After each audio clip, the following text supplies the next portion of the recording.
Le vote de la honte, les députés LFI qui ont voté pour mettre des hommes avec les femmes en prison. Un autre homme qui a battu à mort 2 bébés attend maintenant des implants mammaires après avoir été transféré dans une prison pour femmes en Californie. Irlande, un détenu transgenre extrêmement dangereux a été retiré discrètement d'une prison pour femmes après avoir menacé de violer le personnel féminin.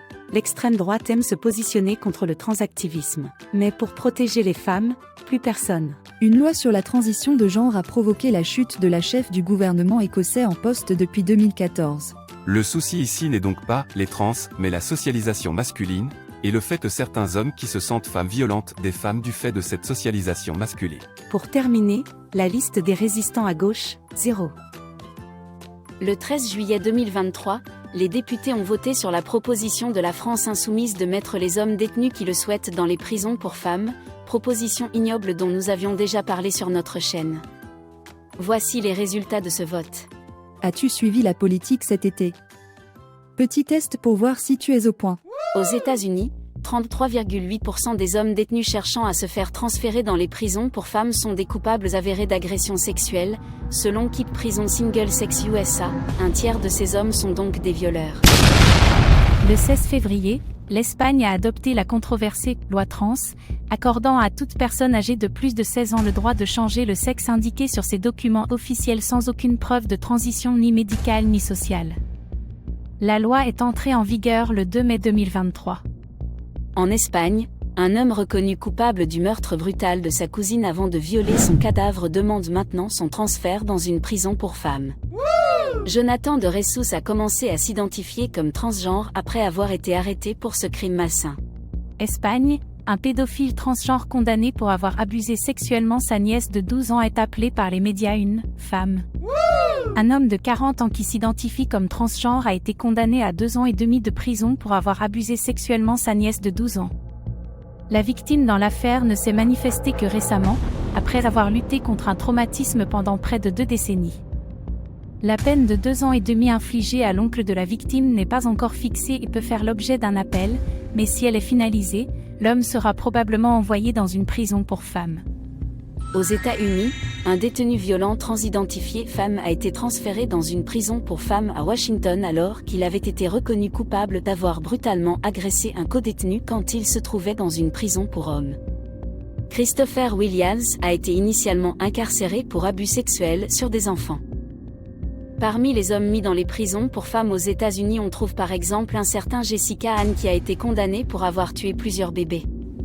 Même des hommes dont le changement de sexe a été refusé sont envoyés dans les prisons de femmes sur simple demande, comme c'était par exemple le cas pour l'agresseur d'une fillette de 4 ans. La position de la France insoumise de mettre les hommes qui le souhaitent en prison pour femmes est inhumaine et criminelle. Irlande, un détenu transgenre extrêmement dangereux a été retiré discrètement d'une prison pour femmes après avoir menacé de violer le personnel féminin. Barbie Kardashian, homme transidentifié femme de 21 ans, a 15 condamnations antérieures pour des infractions violentes. Il purge une peine pour avoir menacé de violer, torturer et assassiner sa propre mère. Après sa condamnation en mai 2022, Kardashian a été transféré en prison pour femmes. En 2020, l'année même où il a obtenu son changement légal de sexe, Kardashian a proféré de multiples menaces contre sa mère. Enfant, Kardashian et sa mère ont été victimes d'abus continus de la part de son père. À l'âge de 8 ans, sa mère s'est enfuie avec lui dans un refuge, mais Kardashian était déjà très violent. À 10 ans, il l'a brutalement attaquée et souhaitait la violer et la tuer. Il a été placé dans un centre spécialisé pour enfants jusqu'à ses 18 ans. À 13 ans, il a violemment attaqué la conductrice qui le transportait du tribunal. Un autre homme qui a battu à mort 2 bébés attend maintenant des implants mammaires après avoir été transféré dans une prison pour femmes en Californie. Jessica Ann a commencé à s'identifier comme transgenre en 2019 et recevra bientôt ses implants mammaires payés par la collectivité.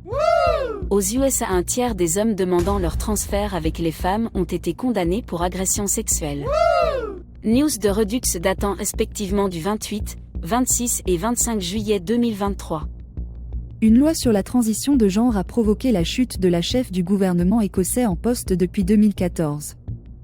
À la tête du gouvernement écossais depuis 8 ans, la première ministre indépendantiste écossaise Nicola Sturgeon a démissionné en février 2023. Elle a dû jeter l'éponge, fragilisée par une loi récente facilitant la transition de genre dès 16 ans et sans avis médical. Une controverse avait été suscitée par l'envoi dans une prison pour femmes d'un homme transidentifié femme et non opéré qui avait violé 2 femmes. On vient de suspendre cette politique de transfert. Mais cela n'a pas empêché la France insoumise dans son amendement le 13 juillet dernier de réclamer une politique analogue d'envoi des hommes prisonniers qui le demandent dans les prisons pour femmes. Rappelons que tous les cadres insoumis ont signé cet amendement, sans exception, et que absolument aucun député de la NUP ne s'y est opposé. Une défaite morale sans précédent pour la gauche qui a trahi les femmes. En 2017, au Royaume-Uni, l'association Fair Play for Women a publié un rapport basé sur des chiffres gouvernementaux, montrant que 41% des hommes transidentifiés comme femmes incarcérées l'étaient pour des faits de violence sexuelle. Le ministère de la Justice britannique a confirmé que sur 125 personnes trans incarcérées en Angleterre, 60 d'entre elles l'étaient pour des violences sexuelles. Voilà les hommes que la France insoumise veut mettre en prison avec les femmes. Le vote de la honte, les députés LFI qui ont voté pour mettre des hommes avec les femmes en prison. Le 13 juillet 2023, les députés ont voté sur la proposition de la France insoumise de mettre les hommes détenus qui le souhaitent dans les prisons pour femmes, proposition ignoble dont nous avions déjà parlé sur notre chaîne. Voici les résultats de ce vote. Parmi les opposants, on a eu 11 députés du groupe démocrate, Modem et indépendants, sur 51 membres, 22% d'alliés des femmes. 18 députés Renaissance sur 171 membres, 11% d'alliés des femmes. 2 députés Horizon sur 29 membres, 7% d'alliés des femmes. 2 députés RN sur 88 membres, 2% d'alliés des femmes. L'extrême droite aime se positionner contre le transactivisme. Mais pour protéger les femmes, plus personne. 0 député Les Républicains sur 62 membres. C'est décevant car ils avaient mis en place un groupe de travail sur le problème de la transidentité des enfants. Pour terminer, la liste des résistants à gauche, 0. Liste des députés anti-femmes. Sur 9 députés qui ont voté pour mettre des hommes avec les femmes en prison, 9 sont de la NUPES. Parmi les députés qui ont voté pour ce texte, on trouve un député écologiste, Jérémy Yordanov.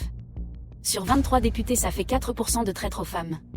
On trouve surtout la France insoumise avec 2 tiers des votants en faveur de l'amendement, avec en chef de file Hugo Bernalicis qui portait l'amendement, suivi par 5 autres députés de LFI, Jean-François Coulombe, Sébastien Delogu, Andy Carbrat, et 2 femmes, Nadège Abomangoli et André Torigna. Clémentine Autain et tous les autres députés insoumis qui avaient tous signé l'amendement Félon, n'ont manifestement pas osé aller jusqu'au bout cette fois-ci. Merci à vous toutes, merci à toutes les féministes qui ont agi et peut-être montré à ces députés que leur position était incroyablement misogyne. 6 députés LFI sur 75, ça fait malgré tout 8% de traîtres aux femmes. On trouve enfin 2 députés PCF, Elsa Faucillon et Karine Lebon, oui, 2 femmes en plus. Sur 22 députés, ça fait 10% de traîtres aux femmes, le meilleur score, enfin le pire pour les droits des femmes. On a pu peut-être croire que le PCF de Roussel combattait ce que certains appellent le wokisme et donc le transactivisme, il n'en est rien. Pour défendre les droits des femmes, aucun parti de gauche présent à l'Assemblée nationale ne fera l'affaire. C'est officiel, la gauche est définitivement perdue. Incapable de défendre les droits basiques à la sécurité physique de la moitié de ses électeurs, les femmes. Les hommes représentent 96,3% des prisonniers. Ils sont responsables de 86% des homicides, 99% des viols, 97% des violences sexuelles. Les soi-disant femmes trans ont été socialisées comme des hommes et en sont, arrêtez de nier la sociologie et la biologie. Quand des hommes se sentent femmes, cela n'enlève pas leur socialisation masculine, on le voit dans tous ces faits divers, un homme se dit femme mais tue ou viole comme un homme, bien sûr, pas tous les hommes, ni tous les hommes transidentifiés, tuent ou violent. Non, les soi-disant femmes trans ne sont pas des femmes. Faire accéder ces hommes aux espaces réservés aux femmes comme le veut EFI, c'est de la barbarie. Les femmes qui se croient hommes ne créent pas ces problèmes. Le souci ici n'est donc pas les trans, mais la socialisation masculine, et le fait que certains hommes qui se sentent femmes violentent des femmes du fait de cette socialisation masculine. As-tu suivi la politique cet été? Petit test pour voir si tu es au point. Question 1. Clémentine Autain a signé un amendement pour laisser aller les hommes qui le souhaitent dans les prisons pour femmes, même les violeurs, vrai ou faux? Question 2. Même question pour tous les députés de la France insoumise, vrai ou faux? Question 3. Pas un seul député de la NUP ne s'est opposé à cet amendement, vrai ou faux? Résultat, compte 1 point pour chaque vrai et 0 point pour chaque faux. Si tu as 0, il va falloir rattraper, regarde nos vidéos. Si tu as 3 points, bravo, tout est hélas vrai et hallucinant, la gauche est devenue anti-femme. La parité c'est bidon, les femmes servent à décorer, c'est vrai que Clémentine est jolie. Merci d'être encore là. S'il vous plaît, partagez cette vidéo. Et n'hésitez pas à liker et commenter. Merci. Stop transfer season. Stop transfer season. Stop transfer